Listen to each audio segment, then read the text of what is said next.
नमस्ते, जय श्री राम। आज हम आप लोगों को बताने वाले हैं कि जिन जातकों की लगन में शनि होता है, तो उन लोगों के लिए बहुत ही परेशानी खड़ा हो जाता है कि वो बहुत ही उदासीन हो जाते हैं। चलो, अगर मैं मान लिया मकर लगन है, कुंभ लगन है, वृषभ लगन है, तुला लगन है, मिथुन लगन है, कन्या लगन है, तो इन लोगों के लिए तो चलो फिर भी थोड़ा बहुत क्या काफ़ी अच्छा फलदायी हो जाएगा। मिथुन कन्या के लिए थोड़ा भी प्रॉब्लम खड़ा होगा, बट वृषभ बोलो, तुला बोलो, मकर बोलो, कुंभ बोलो, इन लोगों के लिए उतना प्रॉब्लम नहीं होता है। बाकी के लगन वालों के लिए काफ़ी खराब फलदायी बन जाते हैं। ये क्यों होता है? शनि उदासीनता देता है।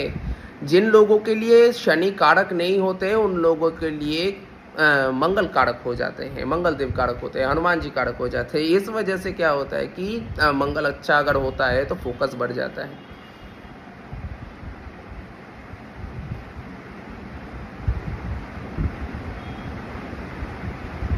यही अपलोड करना चाहिए, हाँ, हमें देखेगा।